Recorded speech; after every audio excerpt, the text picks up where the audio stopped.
Hello everyone and welcome back again to our channel In The Strangers. My name is Apurv and in our last video we discussed about phosphorylation.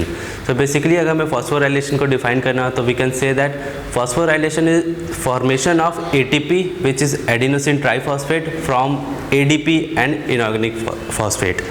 यानी कि ATP का formation ADP और inorganic phosphate से. Then phosphorylation हो गया ATP का formation. उसके पहले हमने पढ़ा था पिगमेंट सिस्टम के बारे में.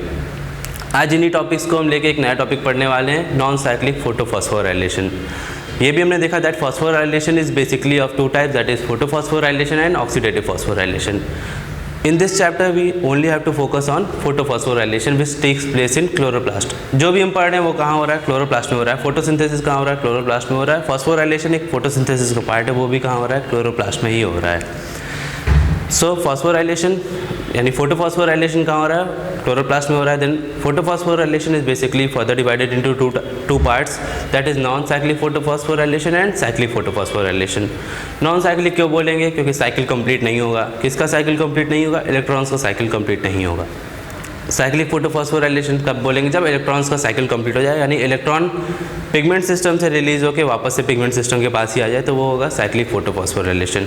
और इनफैक्ट अगर आपने हमारा भी प्रीवियस वीडियो नहीं देखा है तो उन्हें ज़रूर देख लें, क्योंकि जो भी हम आगे पढ़ने वाले हैं, whatever we are going to study further, all this things are in a series. अगर पहले की चीज़ें क्लियर नहीं हो पाएंगी तो आगे डाउट्स आ सकता है. सो हमने फॉस्फोराइलेशन देख लिया, हमने पिगमेंट सिस्टम पढ़ लिया. इन दोनों कंसेप्ट्स को हम लेके आज एक नया टॉपिक पढ़ने वाले हैं which is non cyclic photophosphorylation. तो नॉन साइक्लिक क्यों बोलेंगे? जैसा अभी बताया मैंने, नॉन साइक्लिक इसलिए बोलेंगे क्योंकि इलेक्ट्रॉन्स का साइकिल कंप्लीट नहीं हो पाएगा. पिगमेंट सिस्टम में हमने पढ़ा था कि जो हमारा रिएक्शन सेंटर होता है, बेसिकली पिगमेंट सिस्टम के दो पार्ट्स होते हैं, reaction centre and light harvesting complex. तो जो हमारा रिएक्शन सेंटर होता है विच इज़ क्लोरोफिल ए, वो क्या करता है? लाइट को एब्जॉर्ब करने के बाद इलेक्ट्रॉन्स रिलीज करता है. तो ये इलेक्ट्रॉन्स हमारे पिगमेंट सिस्टम से रिलीज होने के बाद कहाँ जाएंगे? इनको कैरी करने वाला कोई प्रेजेंट होना चाहिए which is they are electron carriers. तो इन इलेक्ट्रॉन्स कैरियर्स को कैरी करने वाले कौन है? Electron carriers. ये इलेक्ट्रॉन कैरियर्स पिगमेंट सिस्टम से रिलीज इलेक्ट्रॉन को कैरी करेंगे.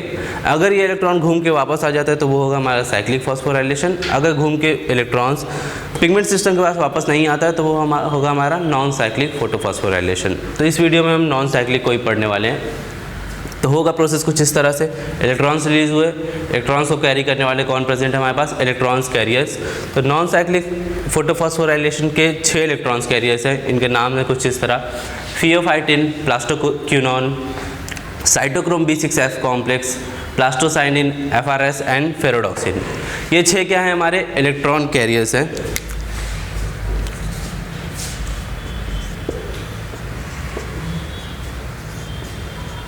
यानी ये इलेक्ट्रॉन्स को एक जगह से एक्सेप्ट करेंगे, देन इलेक्ट्रॉन का रिमूवल होगा. इलेक्ट्रॉन्स को एक्सेप्ट करेंगे, इलेक्ट्रॉन का रिमूवल होगा. यानी इलेक्ट्रॉन्स को एक दूसरे पे क्या करेंगे? पास ऑन करते चलेंगे. इन सब में एक स्पेशल है ये प्लास्टोक्विनोन. ये apart from being a electron carrier it also functions as hydrogen pump. यानी कि ये इलेक्ट्रॉन कैरियर की तरह काम तो करता ही करता है, साथ ही साथ हाइड्रोजन को पंप भी करता है. हाइड्रोजन पंप करने की क्या ज़रूरत पड़ी हमें? H+ को पंप करता है, यानी प्रोटॉन को पंप करता है. इसको पंप करने की क्या ज़रूरत पड़ी हमें, वो भी हम आगे देखने वाले हैं. तो ये हमारा एक थैलेकॉइड मेम्ब्रेन. ये स्ट्रक्चर जो हमारा दिख रहा है ये है थैलेकॉइड मेम्ब्रेन. ये बेसिकली एक सिंगल मेम्ब्रेन स्ट्रक्चर है. देखने में डबल मेम्ब्रेन इस वजह से लग रहा है क्योंकि हमने उसका इनलार्ज व्यू बनाया है, यानी इसको जूम करके बनाया गया है. ये है एक ही सिंगल स्ट्रक्चर. थिक दिख रहा है इस वजह से ये डबल मेम्ब्रेन दिख रहा है, लेकिन है कैसा? Single membrane.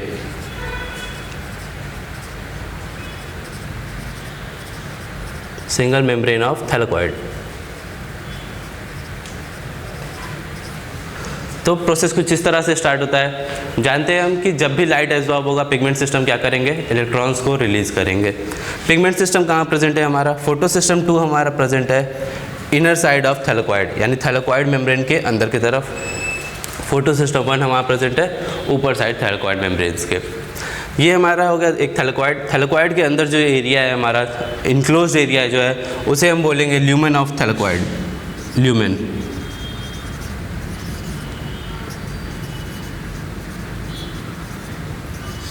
देन थैलेकॉइड के आउटसाइड जो भी एरिया है वो होगा हमारा स्ट्रोमा. क्लोरोप्लास्ट वाले वीडियो में हमने देखा था जो हमारा लिक्विड पार्ट होता है यानी फ्लूइड पार्ट होता है उसे हम क्या बोलते हैं, स्ट्रोमा बोलते हैं। थैलेकॉइड के अंदर जो इनक्लोज एरिया है वो हमारा ल्यूमेन है। फोटोसिस्टम 2 हमारा किधर प्रेजेंट है, ल्यूमेन साइड प्रेजेंट है, मेम्ब्रेन में ही ल्यूमेन की साइड प्रेजेंट है। फोटोसिस्टम 2 से हमारा अटैच्ड है ऑक्सीजन इवॉल्विंग कॉम्प्लेक्स, यानी जहाँ से ऑक्सीजन रिलीज होता है। हमें पता है ऑक्सीजन कहाँ से रिलीज होता है, हाइड्रोजन के स्प्लिटिंग से होता है, तो इसी को हम बोलते हैं hydrogen splitting water splitting complex या oxygen evolving complex, OEC। OEC या वाटर स्प्लिटिंग कॉम्प्लेक्स, इसका काम क्या है, वाटर को स्प्लिट करता है। कब वाटर को स्प्लिट करेगा, जब लाइट एब्जॉर्ब होगी तब क्या होगा, वाटर का स्प्लिटिंग यहाँ पे होगा। तो फोटोसिस्टम 2 ने लाइट एब्जॉर्ब किया, फोटोसिस्टम 1 ने भी लाइट को एब्जॉर्ब किया। हम जानते हैं कि फोटोसिस्टम 2 का पीक कब शो होता है, फोटोसिस्टम 2 अपना पीक शो करता है 680 नैनोमीटर पे, ये अपना पीक शो करता है P680 पे। फोटोसिस्टम 1 अपना पीक शो करता है P700 पे, यानी 700 नैनोमीटर पे अपना पीक शो करता है। ये 680 से ज़्यादा लाइट एब्जॉर्ब नहीं कर सकता, ये 700 से ज़्यादा लाइट एब्जॉर्ब नहीं कर सकता है। तो प्रोसेस कुछ इस तरह से स्टार्ट होता है कि जब भी लाइट पड़ेगा थैलेकॉइड पे यानी क्लोरोप्लास्ट पे, दोनों ही पिगमेंट सिस्टम क्या करेंगे, हमारे लाइट एब्जॉर्ब करेंगे। दोनों ही पिगमेंट सिस्टम लाइट एब्जॉर्ब कर रहे हैं। लाइट एब्जॉर्ब करने के बाद क्या होगा, दोनों ही पिगमेंट सिस्टम अपना अपना इलेक्ट्रॉन रिलीज करेंगे, यानी एक्साइटेड स्टेट में जाके अपना इलेक्ट्रॉन रिलीज कर देंगे। पिगमेंट से पहले हम देख लेंगे पिगमेंट सिस्टम 2 का। तो फोटोसिस्टम 2 ने अपना इलेक्ट्रॉन रिलीज किया, ये किसको दिया, एक इलेक्ट्रॉन कैरियर को। पहला इलेक्ट्रॉन कैरियर हमारा कौन है, यानी कि फोटोसिस्टम 2 का पहला इलेक्ट्रॉन कैरियर हमारा है फियोफाइटिन। देन फियोफाइटिन ने इलेक्ट्रॉन्स को आगे पास ऑन किया, किसके पास, प्लास्टोक्यूनॉन PQ के पास। Pheophytin plastoquinone, then cytochrome B6F complex.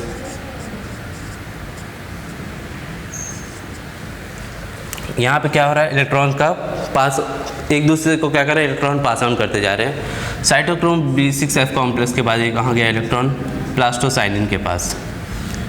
Plastocyanin ने ये इलेक्ट्रॉन किसे दे दिया, फोटोसिस्टम 1 को। यानी कि जो इलेक्ट्रॉन यहाँ से रिलीज हुआ वो इलेक्ट्रॉन का फाइनली एक्सेप्ट किसने किया, फोटोसिस्टम 1 ने। फोटोसिस्टम 1 ने भी लाइट एब्जॉर्ब किया होगा, लाइट एब्जॉर्ब करने के बाद फोटोसिस्टम 1 भी क्या करेगा, इलेक्ट्रॉन रिलीज करेगा। फोटोसिस्टम 1 का जो इलेक्ट्रॉन था सबसे पहले वो गया FRS के पास, यानी फेराडॉक्सिन रिड्यूसिंग सब्सटेंस के पास।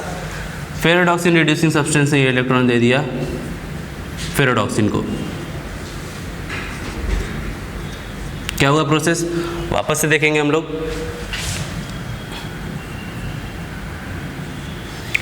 प्रोसेस कुछ इस तरह से स्टार्ट हुआ था कि दोनों ही पिगमेंट सिस्टम में लाइट एब्जॉर्ब किया, दोनों ही पिगमेंट सिस्टम ने अपने अपने इलेक्ट्रॉन्स रिलीज किए। फोटोसिस्टम 2 ने इलेक्ट्रॉन रिलीज किया, फोटोसिस्टम 1 ने इलेक्ट्रॉन रिलीज किया। फोटोसिस्टम 2 के इलेक्ट्रॉन्स किसके पास गए, pheophytin, plastoquinone, cytochrome B6F complex, plastocyanin. Then photosystem 2 का इलेक्ट्रॉन किसने एक्सेप्ट कर लिया, फोटोसिस्टम 1 ने। फोटोसिस्टम 1 ने भी अपना इलेक्ट्रॉन रिलीज किया, ये किसके पास गया, FRS के पास, FRS से फेराडॉक्सिन के पास। अब फेराडॉक्सिन ये इलेक्ट्रॉन्स किसको देता है, ये इलेक्ट्रॉन अब आगे पास ऑन किसके पास होगा, यहाँ पे प्रेजेंट होता है free NADP plus. Free NADP plus को ये इलेक्ट्रॉन दे दिया। बनाना क्या है हमें, NADPH2, यानी हमारा रिड्यूसिंग पावर जो होता है, एसिमुलेटरी पावर जिसे हम बोलते हैं NADPH2 और ATP को।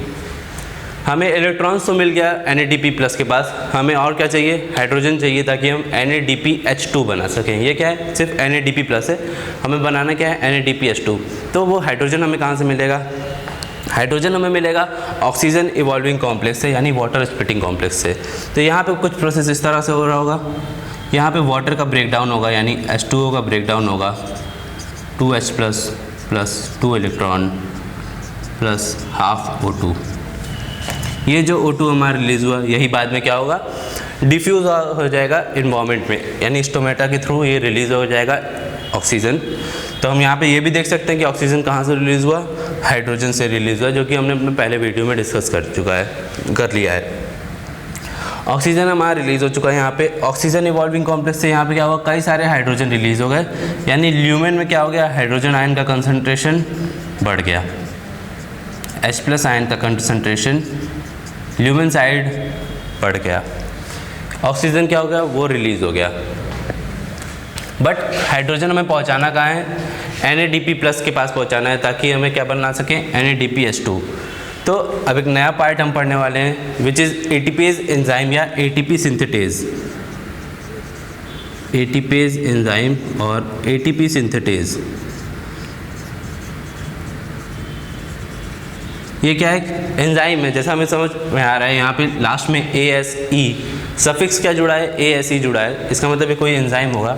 कौन सा एंजाइम होगा, ये एक ऐसा एंजाइम है जो कि क्या कराता है, ATP का फॉर्मेशन कराता है, यानी एडिनोसिन ट्राइफॉस्फेट का फॉर्मेशन कराता है, किससे, adenosine diphosphate plus inorganic phosphate, यानी यहाँ पे फॉस्फोराइलेशन करा के ये क्या कराता है, ATP का फॉर्मेशन कराता है। बट ये ATP का फॉर्मेशन इतना सिंपल नहीं है। ATP का फॉर्मेशन कैसे होता है, हमने देखा कि यहाँ पे क्या हुआ, हाइड्रोजन आयन का कंसंट्रेशन बढ़ गया, कहाँ पे, ल्यूमेन साइड में। स्ट्रोमा में हमें लेके जाना है हाइड्रोजन को। NADP+ कहाँ प्रेजेंट है, स्ट्रोमा में प्रेजेंट है, यानी फ्लूइड एरिया में प्रेजेंट है।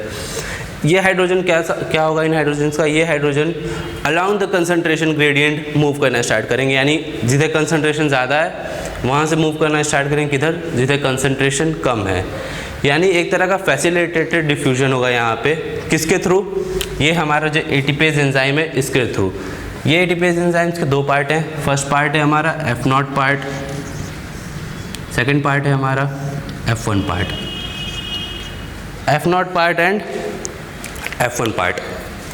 हाइड्रोजन आयन कहाँ मूव करना स्टार्ट करेंगे, F0 पार्ट जो कि हमारा मेम्ब्रेन के अंदर एम्बेडेड है, F1 पार्ट क्या है हमारा, मेम्ब्रेन के आउटसाइड प्रोट्रूडेड है।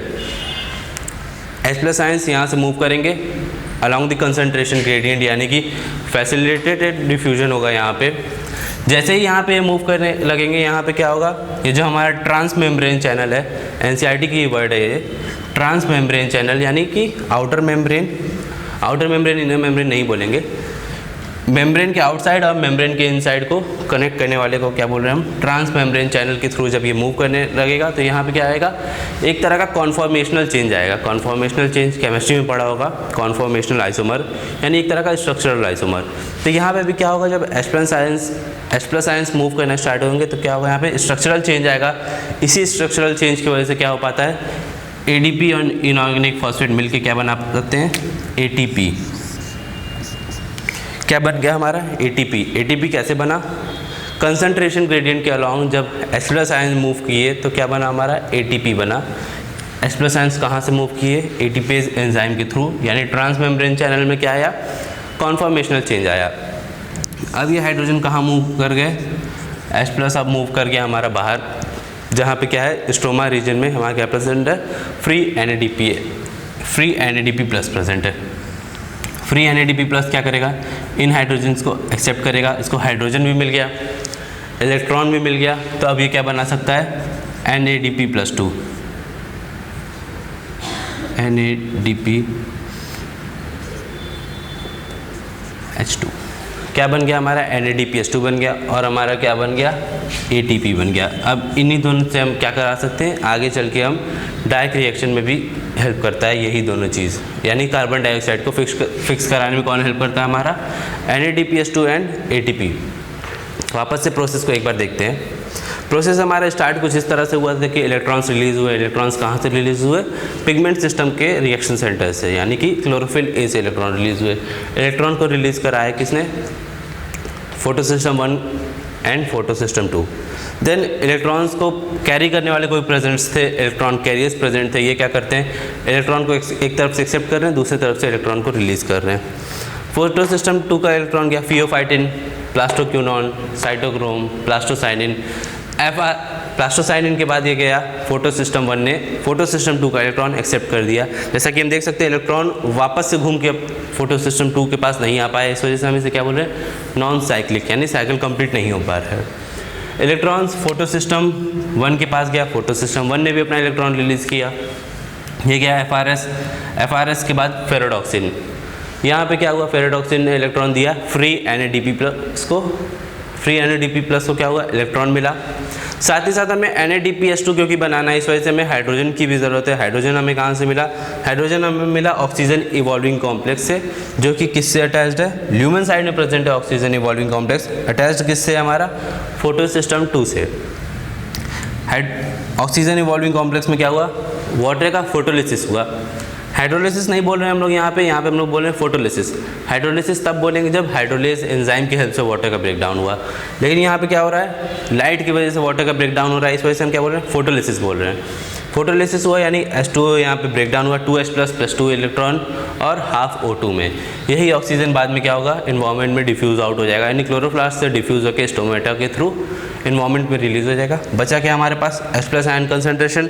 जैसा कि हम देख सकते हैं H+ आयन कंसंट्रेशन कहाँ पे ज़्यादा है, कहाँ पे एक्यूमुलेट हुआ है H+, हमारे ल्यूमेन में एक्यूमुलेट हुआ है। H+ को ले कहाँ जाना है, स्ट्रोमा में। H+ कंसंट्रेशन के अलॉन्ग यानी हाई कंसंट्रेशन से लो कंसंट्रेशन की तरफ मूव करेगा। ATPase एंजाइम में क्या आएगा, कॉन्फॉर्मेशनल चेंज आएगा, जिसकी वजह से क्या होगा, ATP की सिंथेसिस होगी। ATP की सिंथेसिस तो हो गई, अब क्या हुआ, H+ बाहर की तरफ मूव आउट हो गया। H+ को एक्सेप्ट किसने किया, फ्री NADP+ ने। फ्री NADP+ ने H+ को भी एक्सेप्ट किया, साथ ही साथ इलेक्ट्रॉन्स को भी एक्सेप्ट किया। क्या बन गया हमारा, NADPH2। ये हमारे क्या बन गए, ATP भी बन गया और NADPH2 भी बन गया। अब प्रॉब्लम ये आ रही है कि ATP तभी बनेगा जब H+ आयंस यहाँ से मूव करेगा, यानी जब भी कॉन्फॉर्मेशनल चेंज आएगा। इस वजह से हमें क्या चाहिए, हमें यहाँ पे चाहिए कि H+ आयंस का कंसंट्रेशन हमेशा ल्यूमेन में ज़्यादा हो, ताकि ATP कंसंट्रेशन के अलॉन्ग मूव कर सके। अब लेकिन ATP क्योंकि H+ क्या हुआ है, यहाँ पे बाहर की तरफ मूव आउट करना स्टार्ट हो गया, यानी H+ की कंसंट्रेशन ल्यूमेन में क्या हो गई, डिक्रीज़ होने लगी।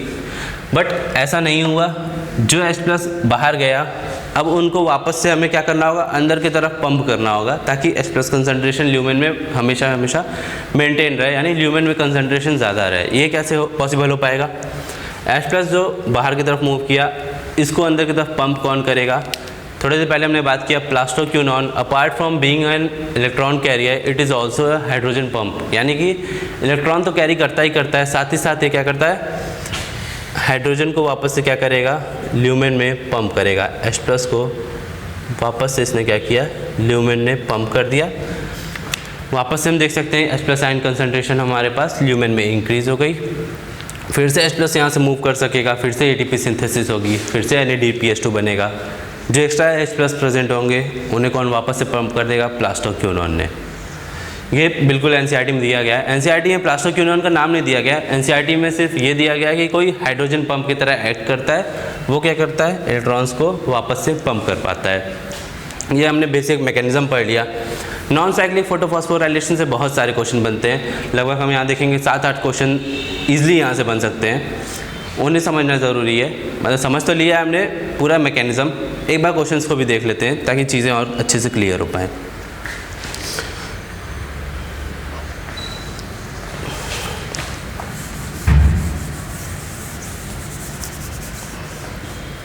तो सबसे पहली चीज़, इसे हम नॉन साइक्लिक फॉस्फोराइलेशन क्यों बोलते हैं। नॉन साइक्लिक फॉस्फोराइलेशन हम इसे इसलिए बोलते हैं क्योंकि इलेक्ट्रॉन्स यहाँ पे अपना साइकिल कंप्लीट नहीं कर पाते हैं, यानी इलेक्ट्रॉन्स जो एक बार रिलीज़ हुए वो पिगमेंट सिस्टम के पास लौट के वापस नहीं आ सकते। इस वजह से हम क्या बोलेंगे, non cyclic photophosphorylation. It is called as non cyclic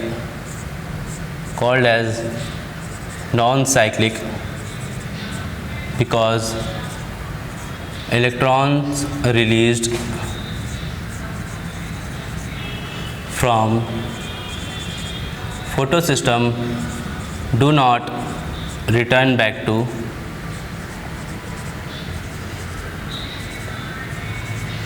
photo system, यानी इलेक्ट्रॉन्स जो एक बार किसी फोटो सिस्टम से रिलीज हुए वो इलेक्ट्रॉन वापस से घूम के उसी फोटो सिस्टम के पास नहीं आ पाए।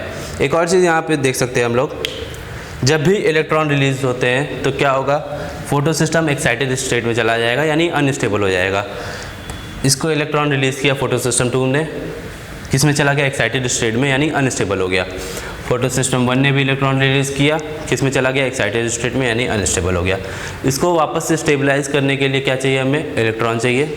तो फोटो सिस्टम 1 को इलेक्ट्रॉन जो चाहिए, यानी फोटो सिस्टम 1 को वापस से स्टेबल करने के लिए इलेक्ट्रॉन कहाँ से मिला, फोटो सिस्टम 2 से मिला। यानी फोटो सिस्टम 1 इलेक्ट्रॉन रिलीज करके अनस्टेबल हुआ, उसको स्टेबल करने के लिए इलेक्ट्रॉन वापस से कहाँ से मिला, उसको स्टेबल करने के लिए इलेक्ट्रॉन मिला फोटो सिस्टम 2 का इलेक्ट्रॉन। साथ ही साथ फोटो सिस्टम 2 ने भी इलेक्ट्रॉन रिलीज़ किया, यानी ये भी अनस्टेबल हो गया। इसको स्टेबलाइज करने के लिए इलेक्ट्रॉन कहाँ से मिला, इसको स्टेबलाइज करने के लिए इलेक्ट्रॉन मिला वाटर स्प्लिटिंग कॉम्प्लेक्स से। यानी जब H2O का क्या हुआ, फोटोलिसिस हुआ, वो इलेक्ट्रॉन किस में हेल्प करेगा, फोटो सिस्टम 2 को स्टेबलाइज करने में। तो पहला पॉइंट हमने देखा, क्या इसे हम लोग नॉन साइक्लिक फॉस्फोराइलेशन क्यों बोलते हैं। Second point, non cyclic phosphorylation होता कहाँ है, तो नॉन साइक्लिक फॉस्फोराइलेशन होता है हमारा ग्रेनुल थैलेकॉइड में।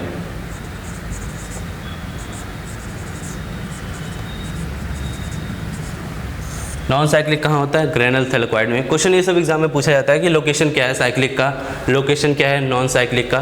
तो नॉन साइक्लिक कहाँ होता है, ग्रेनुल थैलेकॉइड में। थर्ड पॉइंट हम लोग देख सकते हैं, ये भी क्वेश्चन पूछा जाता है कि नॉन साइक्लिक और साइक्लिक में क्या डिफरेंस है। तो साइक्लिक में सिर्फ और सिर्फ एक ही फोटो सिस्टम इन्वॉल्व होता है, जो कि हम पढ़ेंगे नेक्स्ट वीडियो में। यहाँ पे क्या होता है, दोनों ही फोटो सिस्टम इन्वॉल्व होते हैं। इसका मतलब it involves both PS2 and PS1, यानी दोनों ही फोटो सिस्टम हमारे यहाँ पे इन्वॉल्व होते हैं। देन ये भी पूछा जाता है नॉन साइक्लिक और साइक्लिक का डिफरेंस में कि सिंथेसिस किसकी होती है। तो यहाँ पे ATP की सिंथेसिस भी होती है और NADPH2 की भी सिंथेसिस होती है। साइक्लिक में सिर्फ और सिर्फ ATP की सिंथेसिस होती है। तो नॉन साइक्लिक में both ATP and NADPH2 are synthesized, are formed. Then यहाँ पे क्या होता है, फोटोलिसिस ऑफ वाटर होता है। साइक्लिक में फोटोलिसिस ऑफ वाटर नहीं होता है। यहाँ पे क्या होता है, फोटोलिसिस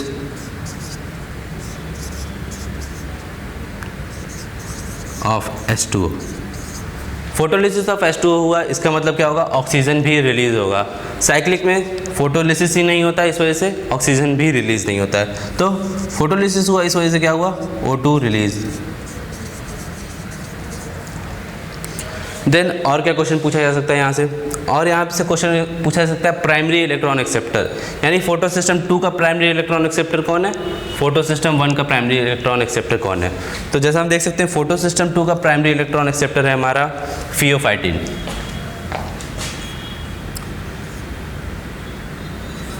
PS2 का प्राइमरी इलेक्ट्रॉन एक्सेप्टर कौन है हमारा, फियोफाइटिन। साथ ही साथ PS1 का प्राइमरी इलेक्ट्रॉन एक्सेप्टर कौन है हमारा, FRS, फेरोडॉक्सिन रिड्यूसिंग सब्सटेंस जिसे हम बोलते हैं। Primary electron acceptor photo system 2 का हमारा फियोफाइटिन है। फोटो सिस्टम 1 का प्राइमरी इलेक्ट्रॉन एक्सेप्टर कौन है, फेरोडॉक्सिन रिड्यूसिंग सब्सटेंस। ये दोनों क्या है, प्राइमरी इलेक्ट्रॉन एक्सेप्टर।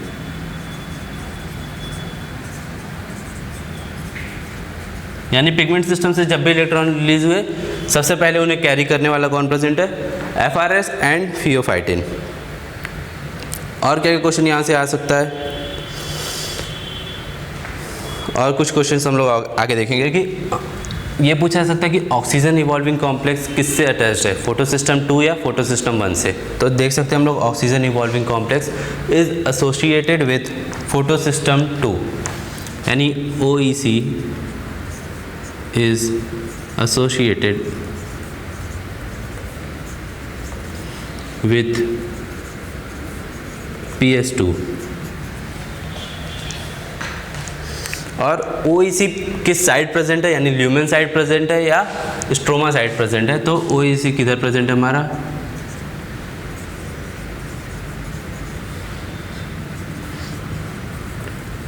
इन lumen. Then ultimate hydrogen acceptor कौन है हमारा, अल्टीमेट हाइड्रोजन एक्सेप्टर है हमारा NADP+।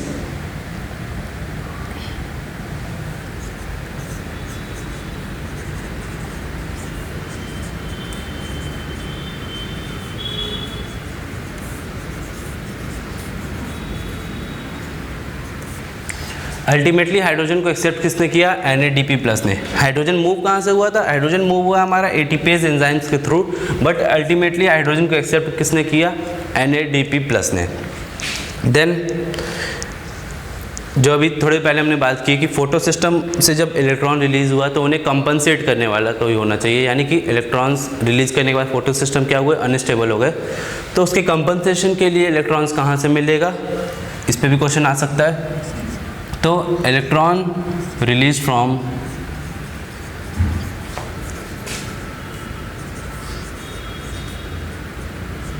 PS2 is accepted by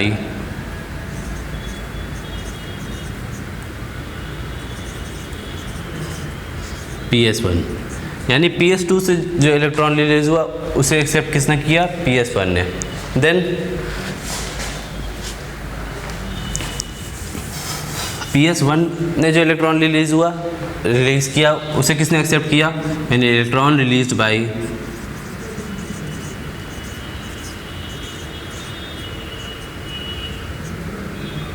is accepted by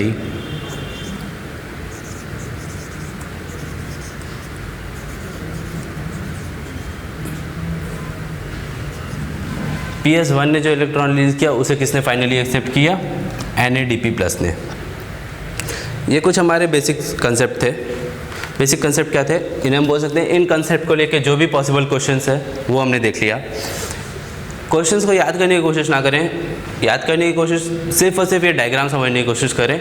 अगर ये डायग्राम समझ में आ गया तो जितने भी क्वेश्चन यहाँ से पॉसिबल हैं सारे के सारे बन सकते हैं। सिर्फ और सिर्फ ये जो डायग्राम थोड़े देर पहले हमने पूरा का पूरा बनाया था उन डायग्राम को समझने की कोशिश करें। डायग्राम में देखा क्या हमने, फोटो सिस्टम 2 ने इलेक्ट्रॉन रिलीज किया, इलेक्ट्रॉन गया फियोफाइटिन के पास, फियोफाइटिन प्लास्टोक्यूनॉन, प्लास्टोक्यूनॉन से गया साइटोक्रोम के पास, साइटोक्रोम के बाद प्लास्टोसाइनिन। देन फोटो सिस्टम 1 ने फोटो सिस्टम 2 का इलेक्ट्रॉन एक्सेप्ट कर लिया।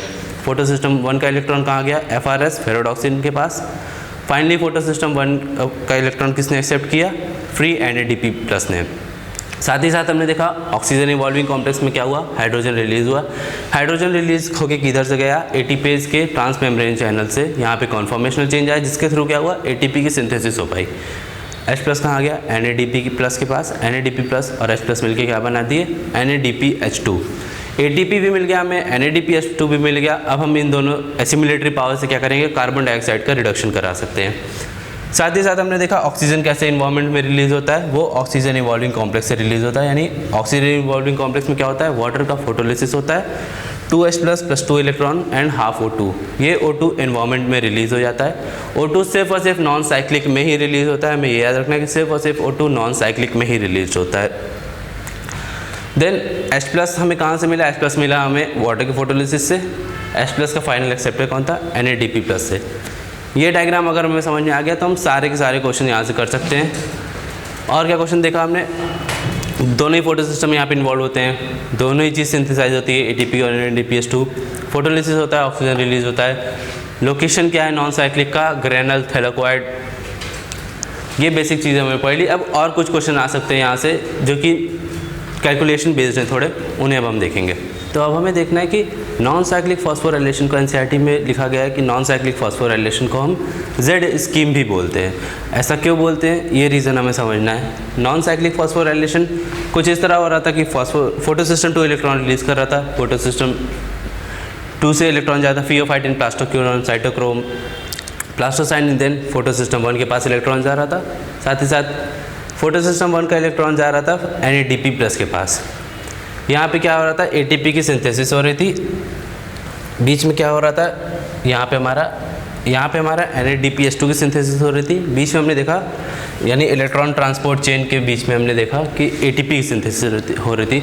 बट इसे हम Z स्कीम क्यों बोल रहे हैं, जैसा हम इसका कैरेक्टरिस्टिक शेप की वजह से हम इसे Z स्कीम बोलते हैं। प्रोसेस कुछ इस तरह से स्टार्ट होता है कि इलेक्ट्रॉन रिलीज हुआ, इलेक्ट्रॉन्स डिफरेंट इलेक्ट्रॉन्स कैरियर के थ्रू पास ऑन होगा, जिसे NCERT में लिखा गया है electron transport chain.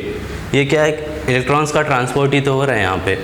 Electron transport chain के थ्रू जब इलेक्ट्रॉन्स कैरी हो रहे हैं, ये इलेक्ट्रॉन्स गया फोटो सिस्टम 1 के पास। देन फोटो सिस्टम 1 का भी इलेक्ट्रॉन फाइनली किसने एक्सेप्ट किया, NADP+ ने। यहाँ पे इसको किस बेसिस पे अरेंज किया गया है ये हमें देखना है कि अगर हम y एक्सिस को मान लें रेडॉक्स पोटेंशियल, केमिस्ट्री में हमने देखा है रेडॉक्स पोटेंशियल, रेडॉक्स पोटेंशियल यानी कि रेडॉक्स पोटेंशियल स्केल पे अगर हम सभी पिगमेंट सिस्टम को सभी इलेक्ट्रॉन्स कैरियर को अरेंज करें तो ये शेप कैसा बनेगा, कुछ एक एन टाइप शेप बनेगा, यानी कि इसका रिडॉक्स पोटेंशियल ज़्यादा होगा फियोफाइटिन का, उससे कम रिडॉक्स पोटेंशियल प्लास्टोक्यूरोन का, साइटोक्रोम का, प्लास्टोसाइनिन का। ये क्या हुआ, रिडॉक्स पोटेंशियल स्केल डिक्रीज हो रहा है। वापस से एक्साइटेड स्टेट में फोटो सिस्टम बन गया, फिर से इलेक्ट्रॉन्स कैरियर्स आए हमारे एफआरएस फेरोडॉक्सिन, इनका भी यहाँ पे क्या हो रहा है, redox potential scale, redox potential यहाँ पे क्या हो रहा है, रिडॉक्स पोटेंशियल वैल्यू यहाँ पे इनकी भी डिक्रीज हो रही है। यानी कि सभी इलेक्ट्रॉन्स कैरियर को हम अगर उनके रेडॉक्स पोटेंशियल स्केल के बेसिस पे अरेंज करें तो जो शेप बनता है उसे हम क्या बोलते हैं, जेड स्कीम बोलते हैं। जेड स्कीम बोलने का सिर्फ और सिर्फ यही रीज़न इसके कैरेक्टरिस्टिक शेप की वजह से है, जेड स्कीम, इसके कैरेक्टरिस्टिक शेप की वजह से इसे हम क्या बोलते हैं, जेड स्कीम। इनफैक्ट इसे हमें जेड स्कीम नहीं बोलना चाहिए, हमें इसे बोलना चाहिए एन स्कीम, क्योंकि शेप कुछ इसका जेड जैसा तो दिख नहीं रहा है, शेप हमें कैसा दिख रहा है, एन स्कीम दिख रहा है। बट अगर हम मोबाइल को साइड करके देखें या एनसीईआरटी के डायग्राम को हम साइड वाइज देखें तो ये शेप कैसा दिखेगा, एक जेड जैसा शेप दिखेगा। इनफैक्ट अगर जेड स्कीम इसे हमें बोलना ही है तो ये शेप कुछ इस तरह दिखेगा। फोटो सिस्टम 2 का इलेक्ट्रॉन रिलीज हुआ, इलेक्ट्रॉन गया प्लास्टोक्यूनॉन के पास, प्लास्टोक्यूनॉन से इलेक्ट्रॉन आया फोटो सिस्टम 1 के पास, फोटो सिस्टम 1 से गया फेरोडॉक्सिन के पास। अगर ये कुछ इस वे में अरेंज हुआ होता तब ये हमारा क्या होता, जेड स्कीम कहलाता। यानी अगर हम रेडॉक्स पोटेंशियल को एक्स एक्सिस पे लेते और इस वे में अरेंज करते इलेक्ट्रॉन्स कैरियर्स को, तभी हम क्या बोल सकते थे, जेड स्कीम। अदरवाइज एनसीईआरटी के डायग्राम को अगर हम साइड वाइज देखें या अपने फ़ोन को साइड वाइज करके देखें तो ये शेप हमें कैसा दिखेगा, जेड जैसा दिखेगा। इसी वजह से हम नॉन साइक्लिक फोटोफॉस्फोराइलेशन को क्या बोलते हैं, जेड स्कीम बोलते हैं। ध्यान रखने वाली चीज़ ये है कि नॉन साइक्लिक को ही हम जेड स्कीम बोलते हैं, साइक्लिक को जेड स्कीम नहीं बोलते हैं, क्योंकि वहाँ पे कुछ चीज़ें मिसिंग होती हैं। लगभग ये पार्ट हमारा मिसिंग होता है, प्लास्टोक्यूनॉन तक से स्टार्ट होता है, यानी फोटो सिस्टम 1 का इलेक्ट्रॉन रिलीज होता है, फोटो सिस्टम 1 का इलेक्ट्रॉन घूम के वापस से फोटो सिस्टम 1 के पास आ जाता है। इस वजह से साइक्लिक को हम जेड स्कीम नहीं बोलते हैं, नॉन साइक्लिक को हम जेड स्कीम बोलते हैं। आगे हमें पढ़ना है फोटोलिसिस ऑफ वाटर। तो देखते हैं ये क्या होता है photolysis of water. Photolysis of water यानी वाटर का ब्रेकडाउन। वाटर का ब्रेकडाउन किसके प्रेजेंस में, लाइट की प्रेजेंस में। इसी वजह से हम बोलते हैं फोटोलिसिस ऑफ वाटर। थोड़ी देर पहले हमने डायग्राम में देखा फोटोलिसिस ऑफ वाटर किस साइड हो रहा था, हमारा ल्यूमेन के अंदर हो रहा था फोटोलिसिस ऑफ वाटर, यानी ऑक्सीजन भी कहाँ रिलीज़ हो रहा था, ल्यूमेन के अंदर ऑक्सीजन रिलीज हो रहा था। देन फोटोलिसिस ऑफ वाटर कहाँ पे हो रहा था, फोटोलिसिस ऑफ वाटर हो रहा था हमारा वाटर स्प्लिटिंग कॉम्प्लेक्स में या ऑक्सीजन इवॉल्विंग कॉम्प्लेक्स में, जिसे हमने OEC से रिप्रेजेंट किया था। और क्या देखा हमने कि फोटोलिसिस ऑफ वाटर यानी ऑक्सीजन इवॉल्विंग कॉम्प्लेक्स हमारा कौन से पिगमेंट सिस्टम से अटैच था, तो ऑक्सीजन इवॉल्विंग कॉम्प्लेक्स हमारा अटैच था फोटो सिस्टम 2 से। फिर फोटो सिस्टम 2 से हमारा क्या अटैच था, oxygen evolving complex. Then water का ब्रेकडाउन कुछ इस तरह से हो रहा था कि H2O ब्रेक टूट रहा था किसमें, 2H+ में 2 इलेक्ट्रॉन्स, देन ऑक्सीजन। बट ये ऑक्सीजन जो है ये हमारा नेसेंट ऑक्सीजन है, यानी ये क्या कर सकता है, फोटो ऑक्सीडेशन करा सकता है पिगमेंट्स का, यानी पिगमेंट्स के लिए हार्मफुल है।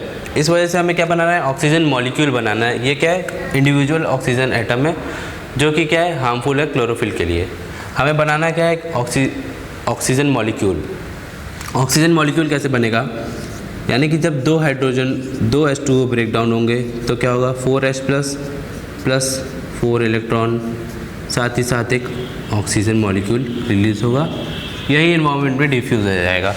यानी कि हम देख सकते हैं कि एक ऑक्सीजन मॉलिक्यूल को रिलीज़ करने के लिए हमें कितने वाटर को ब्रेक डाउन करना पड़ा, एक ऑक्सीजन मॉलिक्यूल को हमें इन्वायरमेंट में रिलीज़ करने के लिए 2 हाइड्रोजन मॉलिक्यूल को का ब्रेक डाउन करना पड़ा। यानी to evolve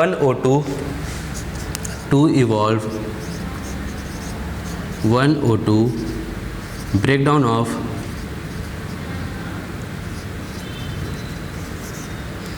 H2O is needed।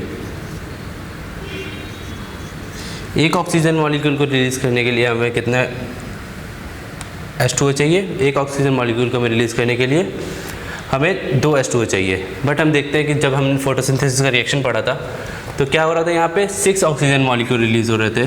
6 oxygen, एक ऑक्सीजन मॉलिक्यूल के लिए 2 H2O, इसका मतलब 6 ऑक्सीजन मॉलिक्यूल के लिए 12 H2O की रिक्वायरमेंट होगी, यानी कि 12 H2O is needed for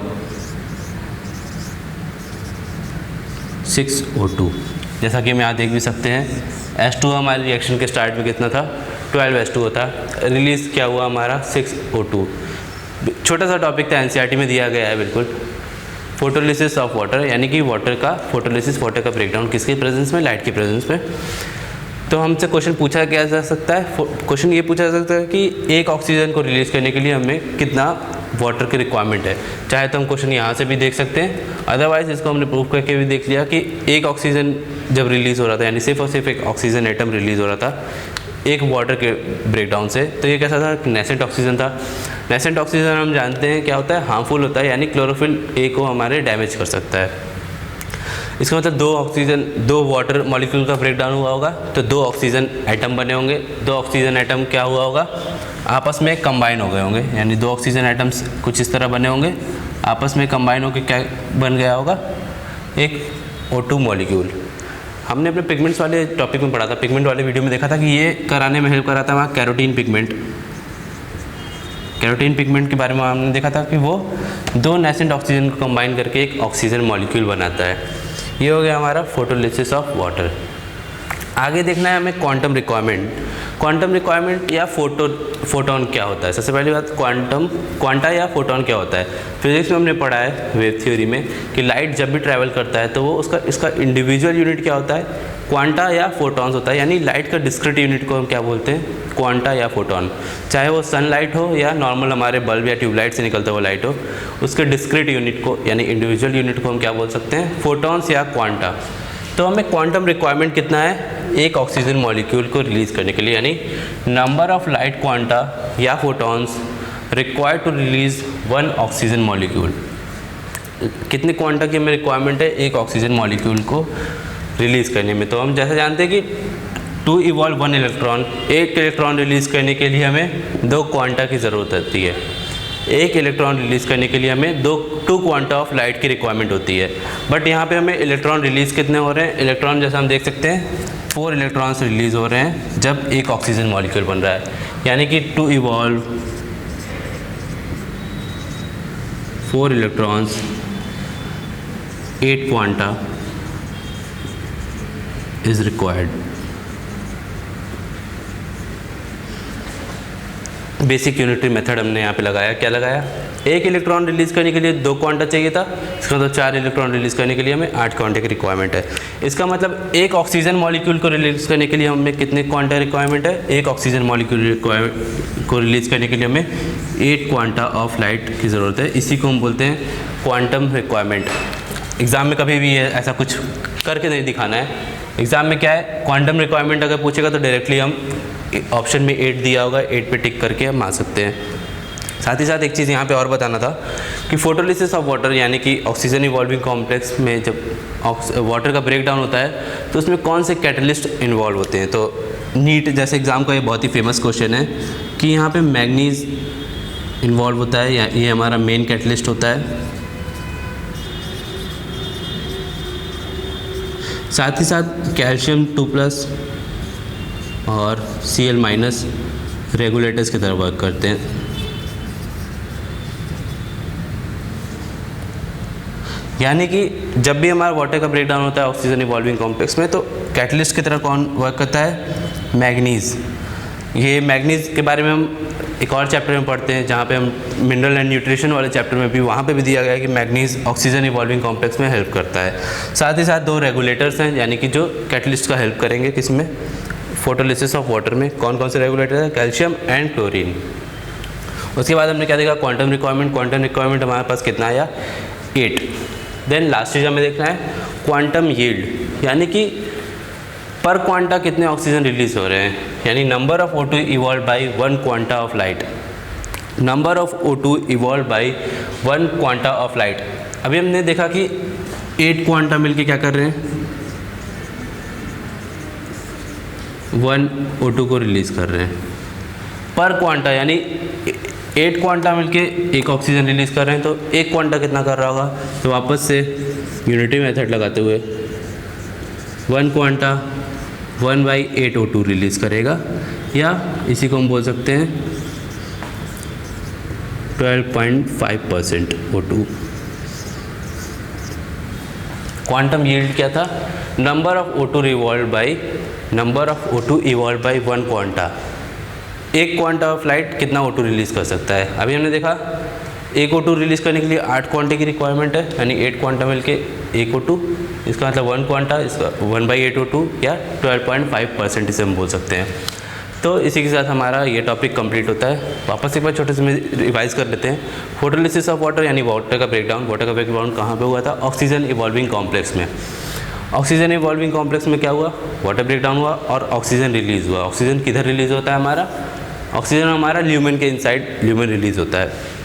oxygen evolving complex में हमें कितने वाटर की रिक्वायरमेंट है 1 ऑक्सीजन के लिए, तो 2 H2O मॉलिक्यूल की रिक्वायरमेंट है एक ऑक्सीजन को रिलीज़ करने के लिए। इसका मतलब 12 H2O की रिक्वायरमेंट है 6 ऑक्सीजन को रिलीज़ करने के लिए, जो कि हमने यहाँ पे देखा। साथ ही साथ इसके कौन से कैटलिस्ट इन्वॉल्व होते हैं, मैग्नीज, जो कि हमें याद रखना है। फिर क्वांटम रिक्वायरमेंट क्या होता है कि पर इलेक्ट्रॉन रिलीज़ करने के लिए कितना क्वांटे की ज़रूरत है। अभी हमने देखा एक इलेक्ट्रॉन रिलीज़ करने के लिए 2 क्वांटम रिक्वायरमेंट है। इसका मतलब 4 इलेक्ट्रॉन हमें रिलीज़ करना है। 4 इलेक्ट्रॉन कहाँ से आया, यहाँ से आया। 4 इलेक्ट्रॉन रिलीज़ करने के लिए हमें 8 क्वांटा की रिक्वायरमेंट है, जिसे हम बोलते हैं quantum requirement. Then quantum yield क्या होता है, क्वांटम यील्ड होता है पर क्वांटा कितने ऑक्सीजन रिलीज़ हो सकते हैं। तो अभी हमने देखा पर क्वांटा 1/8 O2 रिलीज़ हो सकता है या 12.5% ऑफ ऑक्सीजन। सो इसी के साथ हमारा नॉन साइक्लिक फोटोफॉस्फोराइलेशन कंप्लीट होता है। नेक्स्ट वीडियो में हम पढ़ने वाले हैं साइक्लिक फोटोफॉस्फोराइलेशन। तब तक के लिए थैंक यू सो मच।